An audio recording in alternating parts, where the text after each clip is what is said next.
Good morning and welcome. My name is Robin Wansley, and I am the chair of the Administration and Enterprise Oversight Committee. And I am going to call to order our regular committee scheduled for today, January 21st, 2025. Before we begin the meeting, I do want to offer a friendly reminder to all committee members, staff, and the public that these meetings are broadcasted live to enable greater public participation. These broadcasts include real-time captioning as a further method to increase the accessibility of our proceedings to the community. Therefore, all speakers need to be mindful of the rate of their speech so that our captioners can fully capture and transcribe all comments for the broadcast. We ask that all speakers moderate the speed and clarity of their comments. And with that, I will have the clerk call the roll. Councilmember Vita. Present.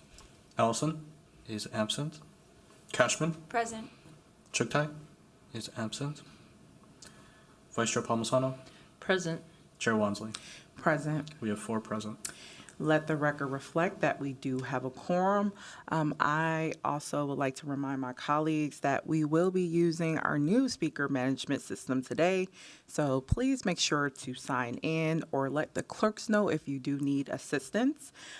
Before I read the consent agenda, I do want to briefly acknowledge that yesterday was the inauguration of the Trump administration, and within the first 24 hours, we have already seen federal attacks on our immigrant residents and specifically attempts to strong-arm cities into collaborating with the federal new deportation programs that they're instituting.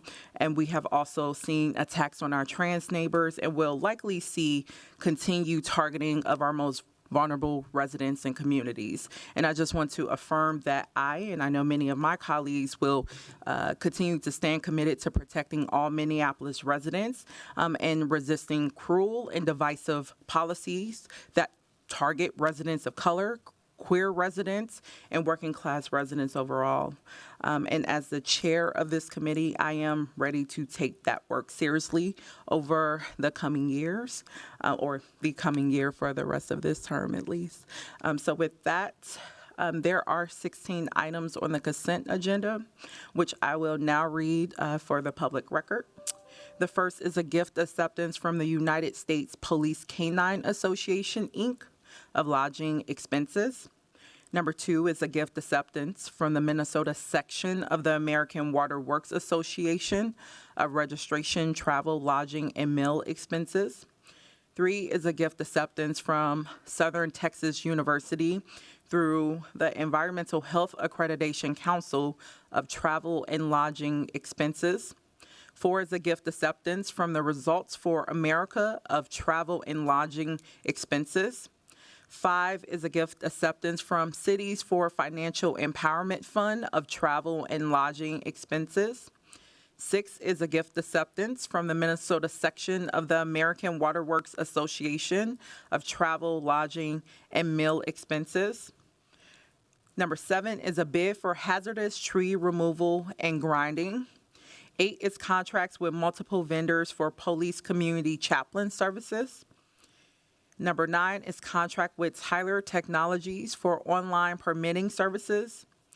10 is a contract with Urban Ventures Leadership Foundation to administer the Pathway to a New Beginning gun diversion program. 11 is a contract amendment with Sheehy Construction Company for the Convention Center Meeting Rooms Remodel Project. 12 is contract amendments with various vendors for interpreting and translation services. And then number 13 is a contract amendment with JPMI Construction Company for Second Precinct Improvement Project. Number 14 is contract amendment with A Mother's Love Initiative for syringe, needle cleanup, and disposal services. 15 is contract amendment with Wells Fargo Bank for depository banking services. And then 16 is a contract amendment with Principal Bank for custodial banking services. Item number 1, I did wait, sorry. Before that, that is our consent agenda, and I will stand for questions. I do want to make sure I get in queue too and see if anyone else is in queue. Oh, sorry, I missed. Yep. All right. So I did put myself in queue. I know I wasn't able to attend agenda setting, and Vice Chair Palmisano was able to hold that down. But I did see that item number one was a gift acceptance that occurred back in October. And I know our city financial policies dictate that all gifts for travel must be approved by council before they are received. And I know my office have worked with the clerks to make all departments aware of this policy multiple times. So I did want to see if anyone from MPD was available to speak to why this gift acceptance was not submitted prior to the date of travel.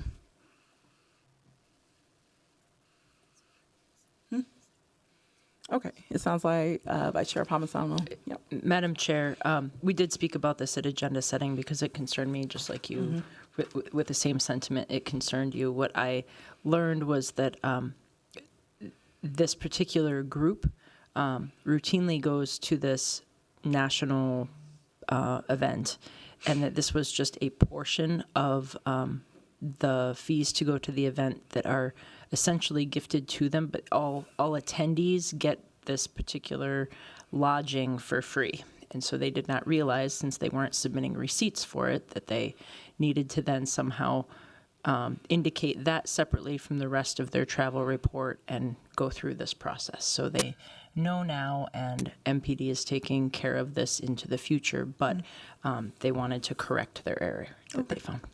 Thank you so much for that information, Chair Palmisano. So with that, and that was you getting in queue to answer to, okay, awesome. Anyone else in queue for questions? Awesome, we can just take a voice vote. All those in favor of all 16 items on the consent agenda, say aye. Aye. Those opposed? All right, the ayes have it, and all those items are moved to council. Next, we have the next two items are fourth quarter reports from our finance department. The first item is a report on staff purchasing letters and joint purchase letters, and the second is a report on loan approvals, contract awards, and amendments using ARPA funds. These are both standard receive and file items, and while there is no presentation from staff, they are available for any questions if committee members do have them. So are there any questions from my colleagues? Okay, seeing no one in queue, I will ask the clerks to file both of those reports. All right. And then our last item on today's agenda will be a presentation on the city's strategic racial equity action plan. I will now invite our Deputy City Operations Officer, Brett Jelly, to begin that presentation.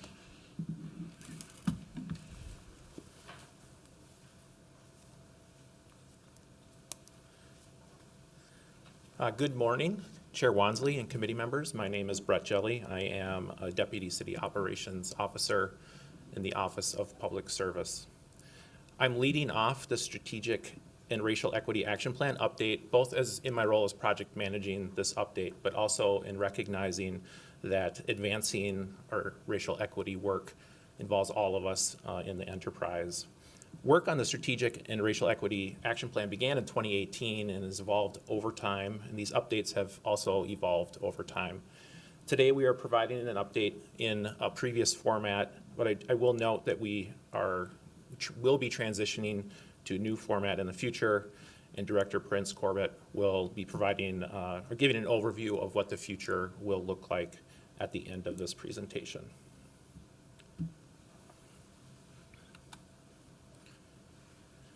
As a high-level introduction, we will be reporting on 4 priorities today. Our workforce,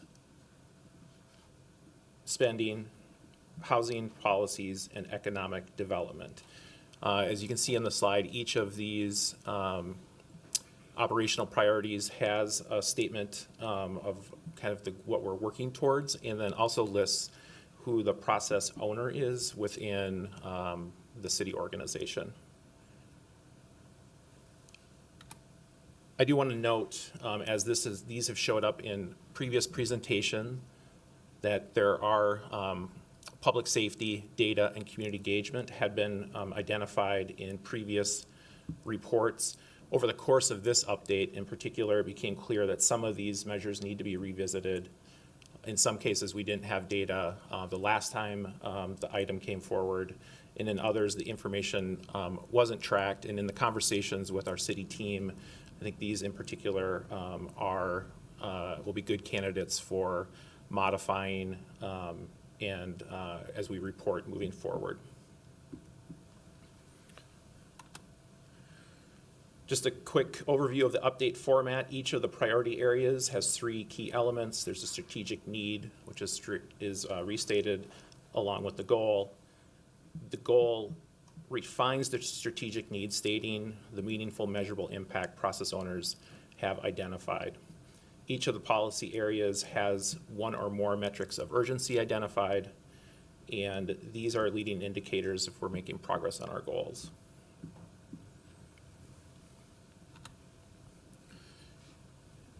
Each of the metrics is kind of the green, yellow, red standard progress reporting. These are assigned by the process owners. Green means we're a go, we're on track. Yellow indicates that we're off plan, but the process owners kind of understand what's going on and have identified action steps.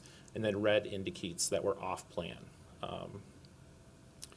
The overall overview of on these 4 operational priorities: workforce, spending, housing, economic development. Good news is more green than other colors. A couple are in yellow status, and each of the process owners will be presenting with a little more depth on these areas. And this is where I'm going to turn it over to process owners and have them come up to give more in-depth presentation. And the first person I'd like to call up is the Director of HR Business Operations, Deb Kruger. Thank you. Good morning, Chair Wansley, committee members. Again, my name is Deb Kruger. I'm the Director of Operations and Human Resources, and I will be presenting today on the workforce as Human Resources is the process owner, looking at our measures of urgency and some of the initiatives coming out of trending positive or not. But as Director Jelly had mentioned, especially when it comes to workforce, we may be the process owner in human resources, but certainly it takes the entire organization to move the dial, right, on our particular metric of urgency. When the Strategic Racial Equity Plan was created in 2018, and Human Resources looked at some of the data and the insights from the data around our workforce, one of the strategic needs that became apparent in 2018 and really has been a goal of Human Resources since, is to increase the retention of Black, Indigenous, and people of color in the city's workforce, with the goal being that there is not going to be a racial or gender gap in the tenure of city employees who voluntarily leave the city. So the metric of urgency, as the data was analyzed back in 2018, the one demographic group of employees that really stood out was, and it became our metric of urgency, was around the average tenure of men of color who voluntarily leave the city. They had been at a lower tenure rate than other demographic groups within the organization, and so we used that as our metric of urgency. And starting with the baseline, and the last reporting that was done before council in Q1 of 2021, our baseline was 5.5 years of tenure for men of color who voluntarily leave the organization for a variety of reasons. So it does not include retirements, it does not include involuntary terminations. And then each year, I I have looked at the numbers, so for Q1 of 2022, it went down to 4.8 years of average tenure for men of color. In Q1 of 2023, it went back up to 5 years, average tenure. And then in Q2 of 2024, which would be end date of June 30th of 2024, again, average tenure went down to 4.7 years for men of color voluntarily leaving the city. And then just to note, this is a rolling 12-month reporting period, but it is a cumulative 5-year period. So for instance, Q2 of 2024 report with the 4.7 years average tenure is the reporting period of April 1st of 2019 to June 30th of 2024. So it's a 12-month rolling but 5-year cumulative average. And our trending status is yellow. Yellow just simply meaning that our numbers have dropped slightly from 5 point years to 4.7. Some of the key activities that we have completed since our last report out in 2021, although we have only taken the last sort of 2 years, instead of going back to 2021 and everything that we've done, I would have needed a number of more slides. But we have, for instance, established a new immigrant and refugee employee resource group called MIRA. We have expanded culturally relevant mental health support, for all employees, but then have also mental health support for all employees, have expanded those services, but specifically have instituted and implemented culturally relevant mental health support as well for various demographic groups of employees within the city. And then this last engagement survey that the results were just released, the favorability level for every engagement survey category increased significantly for the African American segment of the employee population, African American males specifically. I will note, so some of the categories, for instance, are their engagement and commitment, their employee development, how they feel about cultural agility and their experiences there, workplace well-being, workplace racial equity, the supervisor's role, if any of them are supervisors, in supporting employee well-being and how they feel favorability or not favorability in that particular area, and then their engagement index and their retention index. In all of those areas, African American males have trended positively, anywhere from 70 to 100% favorability on every single one of those categories. In addition, which is very different from previous engagement surveys. In addition, I would say that the Asian male population has also trended very positively in every one of those categories as well. The one category I would say even in those two groups, but across the board for BIPOC male employees at the City of Minneapolis is in the workplace racial equity category. It's trending lower, but in those two categories for African American males and Asians, it does trend positively, just it's one of the lower scores.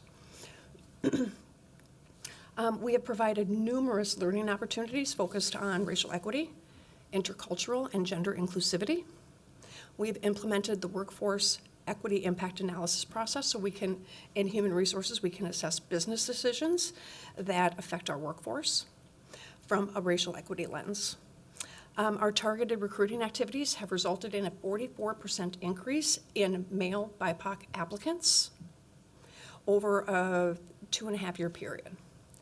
Specific racial demographic groups, as you can see, we've had increases in all categories, anywhere from 17% increase in American Indian males to 74% increase in Asian males, applicants at the city, as well as 11% increase in BIPOC male hires from the last reporting period of 2021 to Q2 of 2024. Some of the activities that we have in process that particularly will hit on and be relevant towards the average tenure of BIPOC males at the City of Minneapolis.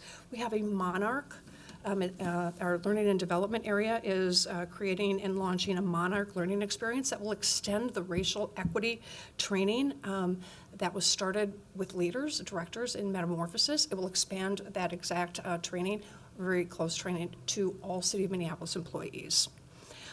We have a vendor engaged who is working with HR and REIB to conduct an HR DEI maturity assessment that really centers equity within a workplace culture. We are also, and you'll see these on Human Resources performance metrics with PMI. We are going to start conducting a satisfaction survey of our HR business partners with their internal customer departments to really assess how well the departments feel that HR business partner support and advice and guidance that they give around engagement, the effectiveness of the business partners, the strategic support that's provided, employee development areas, problem solving, and of course alignment with city goals and the guidance and support and strategic support that they provide to the departments. We are also revamping our exit interview survey. We are decreasing the number of questions and really getting down to what we believe are some of the core questions around engagement and culture at the city and how that's driving individuals to potentially leave the city and go elsewhere.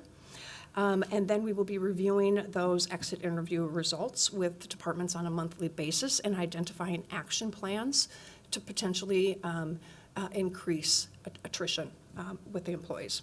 At the same time, we are also going to be implementing stay interviews at the city to understand sort of the employees' motivation to stay at the city and also how to improve their work experience before they leave. So we'll have both a proactive approach as well as sort of that reactive on the back end analysis of, why people decided to leave anyway. So it's sort of a combination then of the stay interviews, the exit interviews, as well as engagement survey scores. Hopefully, we'll begin to layer those together to really pinpoint areas where there need to be initiatives and projects in place.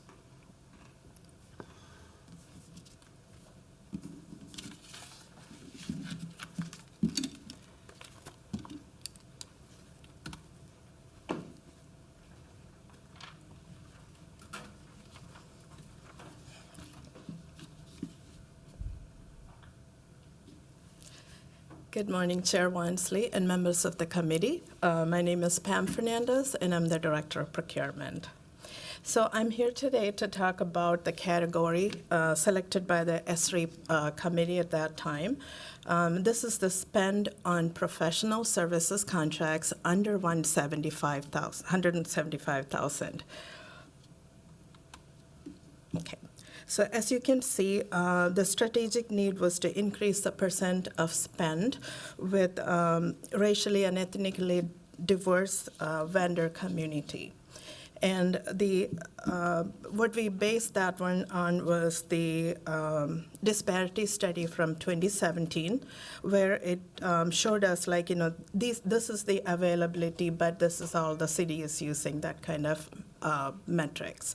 So you can see that the availability per disparity study is that 3.55, 0.68, and 0.69 for the three category of vendors: African American owned, Hispanic American owned, and Native American owned.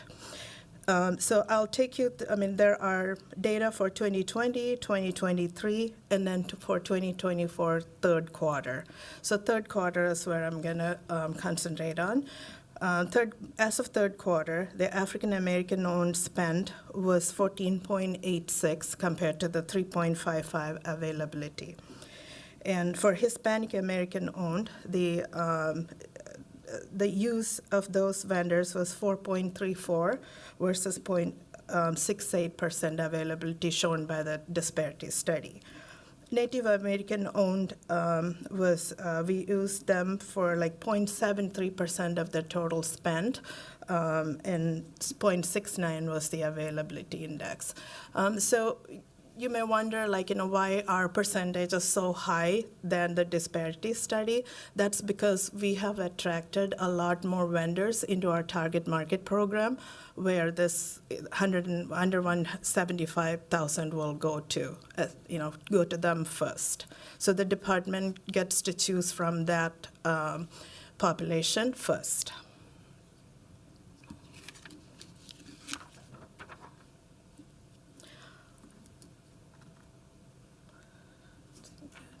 Next one.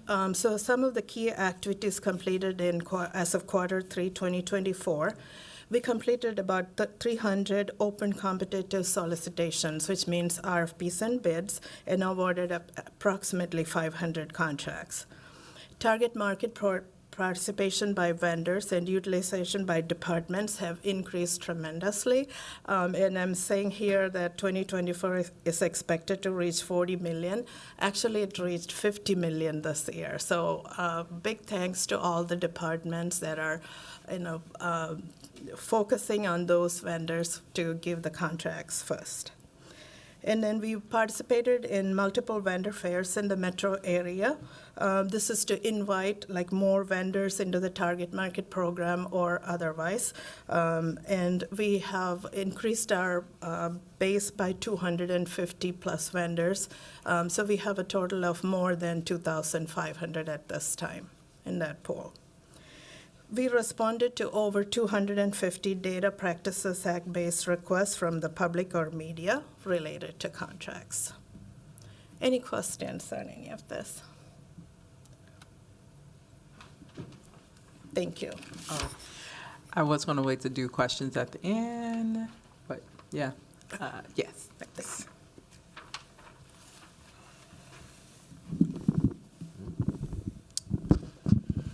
Morning, Chair Wansley, members of the committee. My name is Eric Hansen. I am the CPED Director, and I have the good fortune to talk to you about housing and economic development under the SREAP goals. The metrics of urgency you see on the screen for housing is to address the involuntary displacement of renters housed in the Black, Indigenous, people of color communities in 3 specific zip codes, 55411, 55412, 55404. And for those who don't memorize zip codes, it's a majority of the North Side, a portion of Elliott Park, and portions of Ventura Village neighborhoods. There are 4 metrics of urgency, and you'll see that the update, I'm going to move this so I can see this too. You'll see in those metrics, 2 of them are on track, and some of them are kind of in a little bit of a cautionary status. The ones that are on track are number of households that we're serving through legal aid. We have 19 of the households in the last year were served in those zip codes, and that's about a third of what we served citywide. And we are still getting data on the households from 2024. So the numbers that we have total of 24 go up to Q2. Zip codes, the other metric that's on track is the one around percentage of safety, health, and habitability. It's cold out there, my mouth doesn't work. Violations that require citations. So essentially, this is a metric that shows when we find a violation, we get a complaint, how many of them actually lead to citations. So out of the number of violations, what this reads is 96% of the landlords complete or mitigate or address the issues, and it's the last 4% that we have where we have issues with where we have to do citations and progressive enforcement of those. Now you'll see those numbers, they kind of fluctuate. I can't tell you if they're statistically significant between 5.86 and 4, but we know that we get a high level of response and mitigation of the issues. So we're calling that on course. And then the 2 that you see in yellow, the number of the number of affordable and subsidized rental units preserved, I have the number for that. That's we updated this metric to include 45 preserved units in the SREAP zip codes, and that includes 24 units at the Minnesota Indian Women's Resource Center and 20 units at in Heritage Park, and some vacant rehab units. And then we have some new construction of units in 55404, which is Wade Commons. The data, the reason we put this in yellow is the data on youth served is not available yet, and so we'll have to report back later. And then the other one is satisfaction of people who are at sponsored educational opportunities for rental property owners. This is our friends in regulatory services that offer this. They offer both in-person and online trainings for rental landlords. They do about 30 or so a year in person. And the reason this is in yellow is the person who tracked satisfaction responses has since retired, and that job task has not been moved to somebody else, and that has been identified reg services. So in the future, we'll have the number, but we're expecting that we're going to see probably a 90% response rate of people who are satisfied with those educational opportunities. So key activities, we continue to work with Mid-Minnesota Legal Aid, our volunteer networks, and Homeline to implement the right of counsel ordinance and the additional legal supports for renters. We've expanded Stable Home, Stable Schools program to all elementary schools, and of course, you know, there was a budget amendment to expand that program even further in '25. Rental property ownership workshops are now administered in multiple languages, including Hmong, Oromo, Spanish, Somali, and Vietnamese. We hosted 3 renter resource fairs. That's also our reg services colleagues. They do it both in city buildings and then in community locations. And then we are working on the pre-eviction notification expansion, which went from 14 days to 30 days, and then continue to provide rental relocation assistance. That is where the city will step in if there is if there's displacement caused by actions or inactions by the property owner. The property owner is on the hook to find at least 3 months of stable housing for their residents. It takes about 2 or 3 weeks to get them into the new housing. If for some reason those landlords who are on the hook for that do not take on that obligation, the city will step in through a citation to the landlord for not obeying the ordinance, and then we will take over. We will pay for that relocation, then we will assess that back to the property owner or to the property.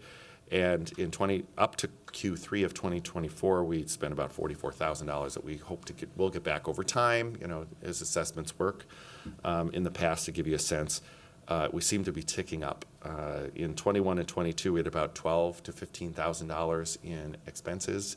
In 23, went up to 92, and 44 up to Q3. So it's potentially be a little bit more. I would probably characterize that as more folks using their renter rights and getting into the system and raising the issues, and then the city responding. The things that are in process, there's only in process on this list, but the subject says or paused, is implementing mandatory disclosure ordinances, licensing our public housing units in over 800 buildings, and starting to perform those inspections. We're implementing the anti-displacement initiatives to prevent and mitigate housing instability fueled by redevelopment projects. So that's a thing that we're doing, you know, like around the Blue Line LRT and some other things that are happening that will have economic consequences to the community, and making sure that we have anti-displacement measures in place. The next one is economic development. And you'll see we have 2 metrics of urgency, both trending green, and that is to basically help Minneapolis-based businesses owned by BIPOC individuals establish themselves in the city and then stay open for 5 years. Because creating the business is sometimes, you know, it's hard to get there. You get it open, it's easy. Staying open is also very hard. And so when we put this metric of urgency together for economic development, we wanted to make sure that we are addressing the disparity gap in business ownership, but also business ownership that is sustained and open for a number of years. And through those metrics, you'll see that we do that through the count of technical assistants, so how many BIPOC owners, business owners are we helping through our technical assistance program or our training program. And as I've said multiple times to this committee, we're at about 7 or 8 out of 10 of our recipients of TA are BIPOC-owned businesses, and you see the numbers on there, about 600 plus. I don't know why we have Q1 for 2021 only there, but I'll look at it. But it's about 600 to 700 businesses a year that we help, and about as you see, the 77 to 83% are BIPOC-owned businesses. And then the ones also, where do we put our money where our mouth is? How many BIPOC businesses are we putting using our small business lending programs, our Ownership and Opportunity Fund? And you'll see that we have to date closed 25 Ownership and Opportunity Fund loans since the program started, with 68% of those recipients being BIPOC-owned businesses. And in 2024, we had high demand for our 2% loan program, which I'm trying to see what the data is. We don't have the complete data for 2024 closed, so I'll have to report that percentage. But that typically runs about majority of our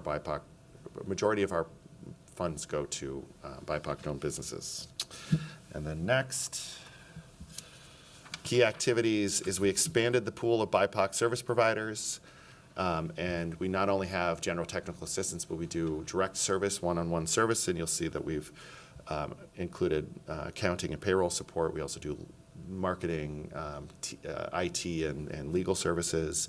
We expanded the developer technical assistance training offers, and including a short "Is Real Estate Right for Me" workshop, which is an enlightening event, I would imagine, for most people, because it's not just buy project and own property. It's buy project, own property, pay for it, operate it, and all the things that come with it. So the DTAP program was expanded a few years ago also to help emerging developers with one-on-one technical assistance. So you go through our cohort program and learn how to be a developer, and then getting the project done sometimes is much more difficult. So we marry them up with professional real estate, or with real estate professionals in the market that can help kind of walk them through pro formas and budgets and all the steps that you get from concept to closing.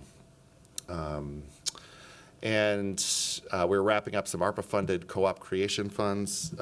We have provided so far, I got a number here, 16 grants to groups that want to start a co-op.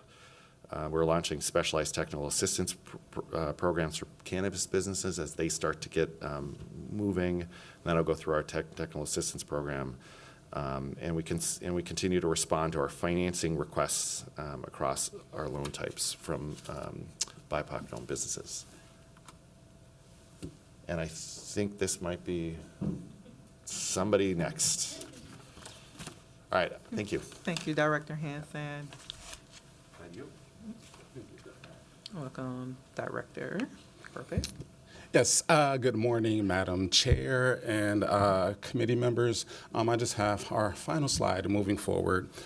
So moving forward, we wanted to have action which we want to provide an update to the AO committee by Q3 of 2025. And moving forward is really to develop a more comprehensive plan that revises and strengthens the SREAP that maintains the current operational priorities. So in maintaining the current operational priorities, one thing that we recognize is that the SREAP could benefit a little bit more from better alignment of the strategic needs, the goals, the metrics, and the activities moving forward. So working with the Office of Public Service, the Office of Community Safety to really look at some of the metrics, looking at the data points, making sure that they are relevant and viable today, because recognizing that a lot of the goals and priorities within the SREAP were developed nearly 10 years ago. So even thinking about what Director Hansen just presented around the housing and the zip codes. Are those still relevant? Because our demographics have changed a whole lot over the past 10 years, and we would like to be able to come back with a more comprehensive plan to work with AO Committee and your office, Chair Wansley, around the SREAP, the goals, and the metrics, and that's really a broad aspect of what it is that we would like to do moving forward. Awesome. Thank you, Director Corbett. I will see if colleagues want to jump in queue before I do. All right. Well, I will start off with some of the questions that I did have. Going into, actually, Director Corbett, on that piece, in addition to you bringing back an updated SREAP plan to this committee, I did want to know also, basically, what opportunities for public engagement look like also? I think there were some in the prior design of the SREAP plan, because that was crucial, I think, in landing in some of those metrics, especially around the workforce development, the zip code. So just wanting to get a sense too of how the public will be involved in thinking through that part. Thank you, Chair Wansley. In working on the plan, I think, but community engagement has to be central within that aspect of engaging those who are most impacted and finding ways to bring in community voice. And so with that, I want to be able to come back to be able to share like how community engagement will be involved and how community will be like within that plan. So it's not fully fleshed out, but to your point, it needs to have community voice. Okay. And then you did mention just some of the pieces around how the metrics were crafted at that time. I think most of us was not here. I think it was flagged that PMI will be part of the process in working with the departments in crafting new metrics for this redeveloped SREAP plan. Is that correct or no? Chair Wansley, we will be getting in touch with Department of Performance Management and Innovation with regards to the metrics and getting a consultation so that the metrics are based on results-based accountability performance metrics. Okay. And thinking of,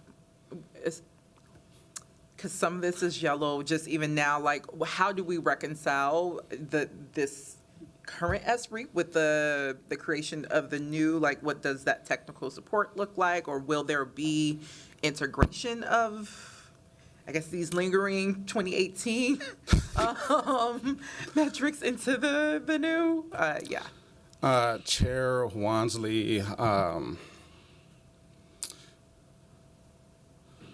trying to think of how to formulate it, and sometimes I'm just transparent to a fault, which is in doing an analysis of the SREAP, because our department had conducted the SWOT and PESTLES analysis of the SREAP back in March of last year. And within that analysis, essentially the metrics, kudos to all of the people that put it together like 10 years ago, but there's been a lot of innovation with regards to race equity work and race equity action plans like within the field in general. And our recommendation essentially is that the metrics and the activities need to be deconstructed and reconstructed and rebuilt so that it makes a little bit more sense, so that the specific goals are connected to the priorities that are connected to the metrics. Does that make sense?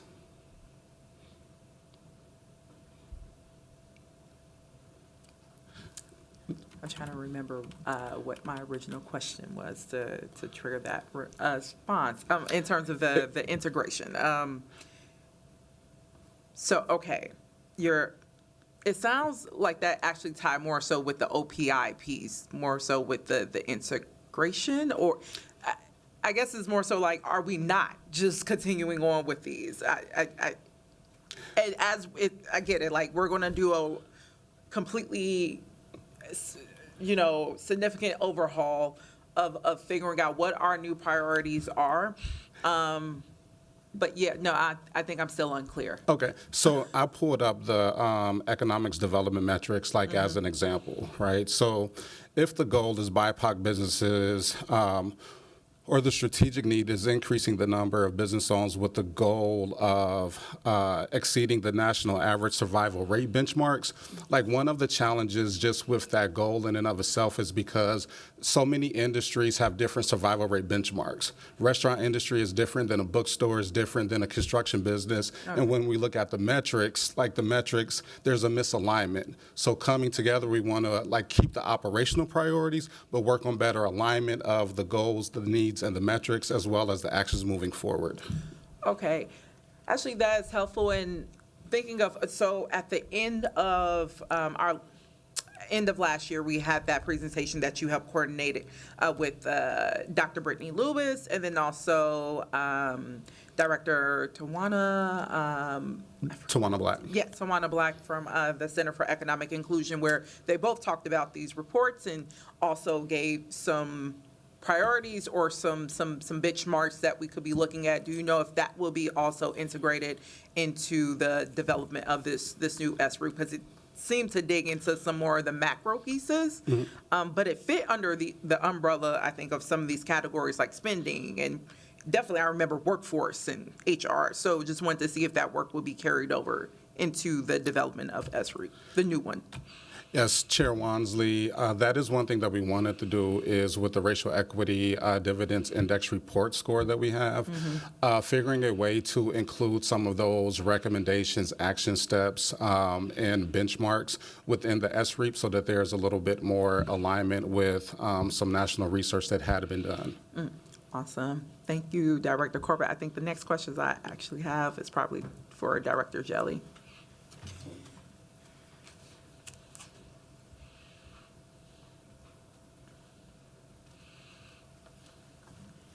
Director Jelly.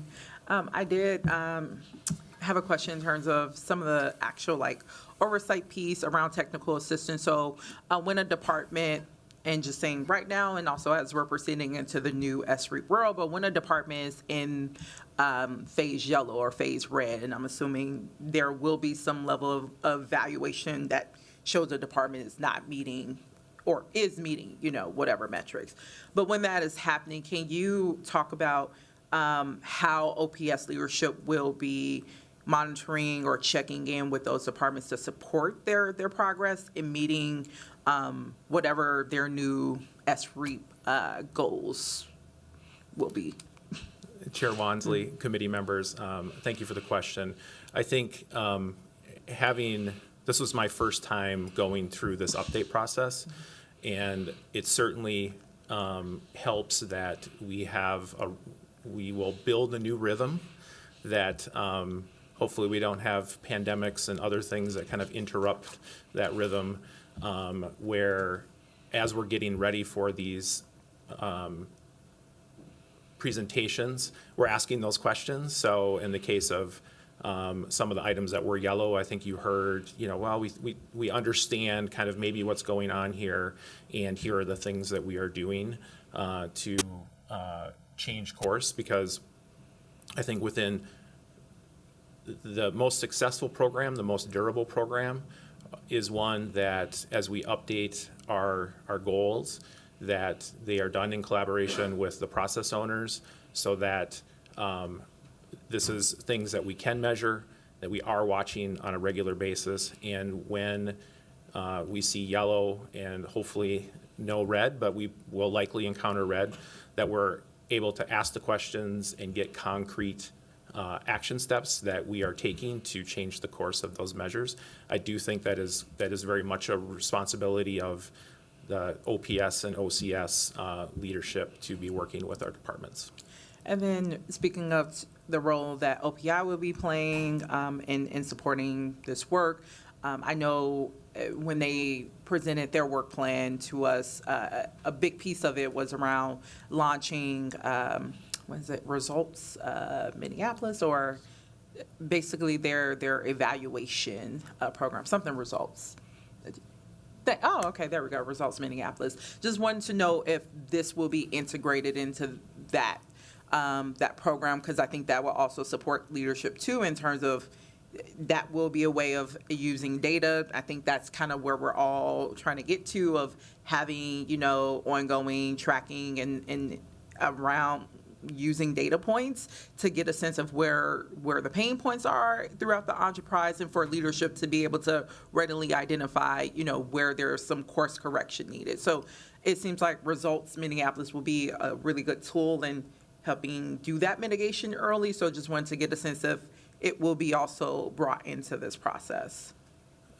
Chair Wansley, committee members, Results Minneapolis was I think the original 2003-ish version that the city used for a number of years. We're transitioning new programs, Outcomes Minneapolis. Outcomes Minneapolis. And,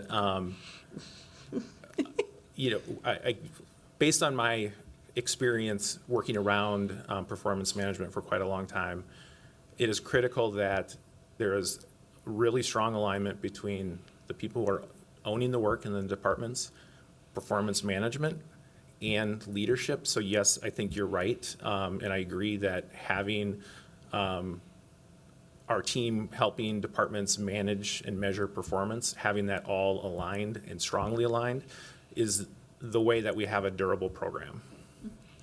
So it does sound like Outcomes Minneapolis will be embedded into the tracking of whatever new metrics will be developed in SREAP 2.0, or the plan. Yeah, hopefully. Chair Wansley and committee member, I can't stand here and commit to what all of that looks like. What I'm committing to is that the PMI is definitely integral with the departments and Director Corbett's group to making this a durable program.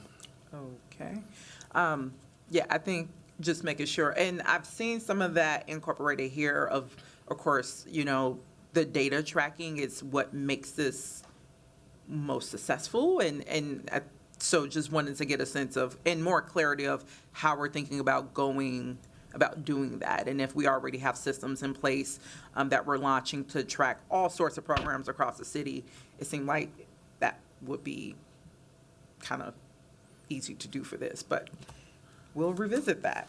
I also wanted to see on page, I don't know what this shows up as slide for you, but it shows up on page 3 for me, the to be revised section of the presentation that you highlighted, that kind of continues on some of the priorities. And recall in our, our strategic planning group, when we first also reviewed the SREAP plan, and we were asked for our input about what was missing initially. And I immediately saw environment. So I know a number of us raised that, and I didn't see it included on the slide. So just wanted to flag that. And I know we've already done a great deal through the climate equity plan, transportation plan, to define our, equity goals around how we're doing climate work. So that feels like that should be easy to integrate into our SREAP, but just wanted to have that be also embedded somehow in our priorities around this. So that is it. And then going to page 3. Oh, no, that was it. Page 8. Whose section was that? Oh, that's workforce. Director Kruger, I just had a follow-up question around the metrics of urgency and this data point. I wanted to know if we had a total as of now from 2024, an estimate of the total number of men of color employees out of our total 4K or 4,000 employees at the city, or wherever we're hovering at right now. Chair Wansley, one piece of data I don't have, my apologies, I will get it. I have just about everything around resignations and leaving the city, but I will get that for you, and the percentage, of representation within the workforce. Awesome. And then if you could also share in the following slide that favorability level. Yes. What categories were included in that survey? Bring it with me. Okay. My apologies. There we go. And I can certainly share this with you as well as the individual questions that make up sort of the categories as a whole. It is sort of the commitment engagement level of employees. And this particular group, again, it's about BIPOC male employees, employee development, and how they feel around how they're being developed, their experiences with cultural agility at the city, workplace well-being, workplace racial equity. If they are a supervisor, how they feel about what their role is like in supporting employee well-being, and then an overall engagement index and retention index. Awesome. Okay. Yeah, if you could share that, I note that for the clerks too as a follow-up for a staff memo, so all the committee members can be able to receive that information too. Thank you so much, Director Kruger. That's all the information and then the number of employees total of men of color employees too. And then you say you could also get additional demographic breakdown too with that. Yeah, and I do have the demographic breakdown. Oh, already, But- okay, that you could share. Okay, awesome. But total, I will absolutely get to you. Awesome. Thank you so much, Director Kruger. And then just the last one I have is Director Fernandez. I did have a question around the spending table. So I was interested in knowing from the 2023 to, bless you, 2024 Q3, just seeing, for instance, with African-American owned, 2023, there was a slight decrease. As we went to 2024 Q3, same for Native American owned, where it went from 1.24 to 0.73. So I just wanted to get a sense of what led or possibly could have led to that decrease. Okay. Chair Wansley, committee members, thank you for that question. So as you probably noticed, the 2023 is the whole year. And 2024 is only like 3 quarters. So Okay. we still have like 1 more month to go for 2024 to be done. Okay, so we could be very much on track Yes. then to be at the same. Okay, Yeah. awesome, awesome. Thank you. All the questions I have, and I see Councilmember Cashman in queue. Thank you, Chair Wansley, and thank you everyone for the presentation. I'm really happy to have this in front of us today. I feel like Minneapolis really needs to just double down on our commitments to equity, given the new federal administration and the series of executive actions that Trump released yesterday included really some attacks on the safety and well-being for gender nonconforming and trans communities. So I just wanted to ask how that will be integrated into, and how you're thinking about integrating gender protections and metrics into this new version. Maybe this is a question for Director Corbett.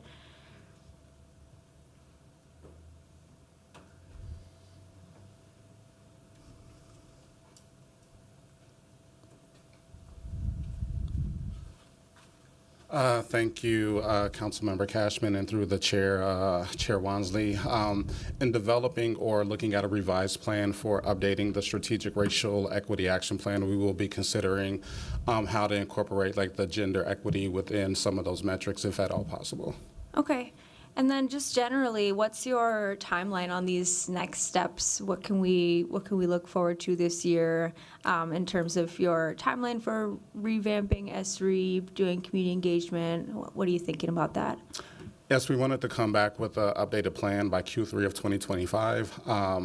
Having to make some operational decisions over the past kind of month or so with regards to our original plans and making adjustments based upon current resources. Mm-hmm. Okay, thank you. Yep. And then just a question for Director Hansen. Wondering about the housing metrics. I mean, here we talk about rental housing stability, and I was looking through SREEF to see if we had like home ownership gaps being addressed through this plan, or if you think that maybe was a gap in this version of SREEF that should be addressed in the next version. Yeah. Chair Wansley, Councilmember Cashman, the metrics of urgency that we have around housing are related to renters, Yep. and so we do not collect for those zip codes for home ownership, but we do address the ownership gap through the Minneapolis Homes Program. As you know, we've had multiple presentations to the council about that, and we evaluated those criteria a number of years. I want to say it's like 2018, around the same time, and reset that program because we were getting the problem we were trying to solve is the homeownership gap specifically between white-owned households and black-owned households, which was one of the biggest gaps in the country. The housing staff at the time did a review of the program and showed that while we were meeting all of the requirements of the program of first-time homebuyers at certain income rates, we were still getting the same high support of white-owned housing or homeowners versus black. They did some changes to the program, and we're seeing different results. We're actually helping more BIPOC-owned households, specifically black-owned housing, so that they can, so that community is buying houses at a bigger rate with city funding, and we can provide that Way Home report with all of that information to you via email. Great. Okay, well, thank you for that update and for integrating that piece. I know that, there's a lot more work happening for racial equity outcomes beyond just this report, but I think that feels like a really important need in our city is the racial homeownership gap. And yeah, I just want to thank everyone for the cross-departmental collaboration on this and reiterate that I think it's incredibly important that Minneapolis stays committed to these goals, even with, a federal administration that's saying, abandon affirmative action, abandon DEI, abandon all of that. We stand committed. I stand committed in actually delivering on our goals that's in this work, and I know that all of you do too.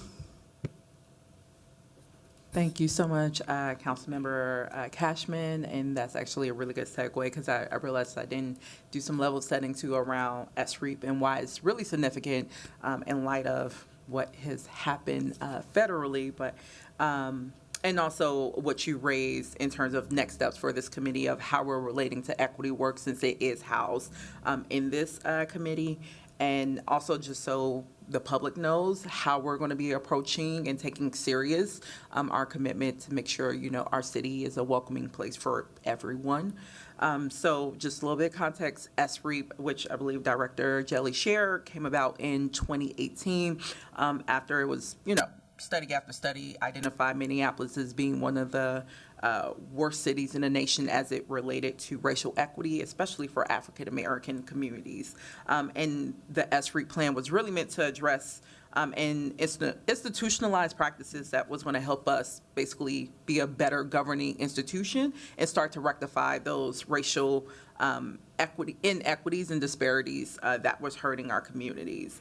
And as you highlighted, I think it's very alarming right now, and I think we're going to have to work very closely, even with the city attorney's office, which I will be following up on, and knowing that there is a national coordinated effort to both discredit and impede organizations, businesses, and government agencies from enacting critical work like anti-racism work or DEI work, all the work that addresses historical harm or addresses racism.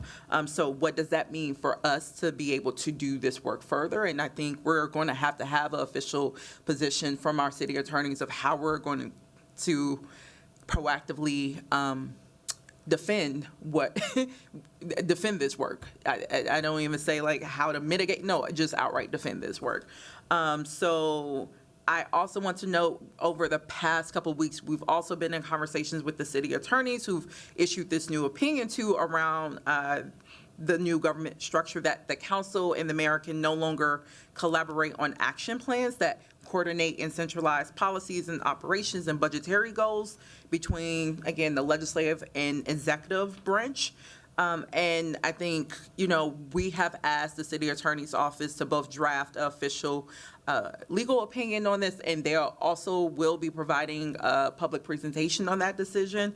But in the meantime, that is their current position. And one implication of that would mean that council cannot approve or even vote on what this new SREAP plan will be, and how that then impacts our work as a body. So then we need to think through what is our response as council of formulating our own equity policy or legislative goals too. So that's going to be some things that we're going to be wrestling with as we wait for the city attorney's kind of official position around action plans now.